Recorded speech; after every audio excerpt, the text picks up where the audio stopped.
আজ থেকে অসহযোগ আন্দোলনের ডাক আগেই দিয়েছেন বৈষম্য বিরোধী ছাত্র আন্দোলনের নেতারা। সে কর্মসূচি সফলে একের পর এক ফেসবুক পোস্ট ও বিবৃতি দিয়ে যাচ্ছেন আন্দোলনকারী নেতারা।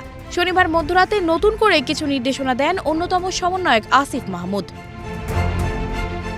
তিনি বলেন, এক দফা দাবিতে অসহযোগ আন্দোলনের পাশাপাশি রাজধানী সহ সারা দেশের গুরুত্বপূর্ণ পয়েন্টগুলোতে বিক্ষোভ ও গণসমাবেশ পালিত হবে। সকাল থেকেই ঢাকার প্রবেশ পথগুলোতে ছাত্র জনতাকে অবস্থান নেওয়ার আহ্বান জানান এই পোস্টে।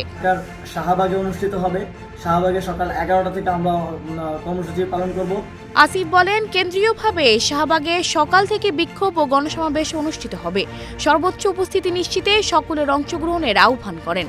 এছাড়া ঘোষিত কর্মসূচি সফল করতে স্কুল, কলেজ, বিশ্ববিদ্যালয়, প্রাইভেট বিশ্ববিদ্যালয়, মাদ্রাসা শিক্ষার্থী, শ্রমজীবী, পেশাজীবী, রাজনৈতিক অরাজনৈতিক নির্বিশেষে আপামর জনসাধারণকে রাজপথে নেমে আসার আহ্বান জানান এই সমন্বয়ক।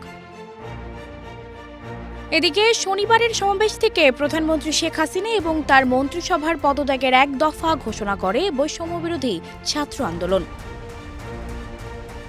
শনিবার রাজধানীর কেন্দ্রীয় শহীদ মিনারে সমাবেশে কোটা সংস্কার আন্দোলনে নেতৃত্ব দেয়া সংগঠনটির সমন্বয়ক মোহাম্মদ নাহিদ ইসলাম এই ঘোষণা দেন।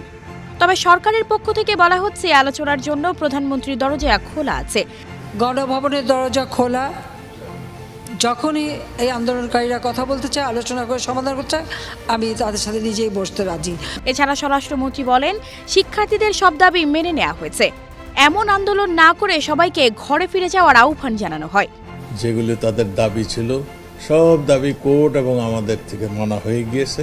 তবে প্রধানমন্ত্রীর আলোচনায় বসার প্রস্তাব শনিবারই নাকচ করে দেন আন্দোলনকারীরা।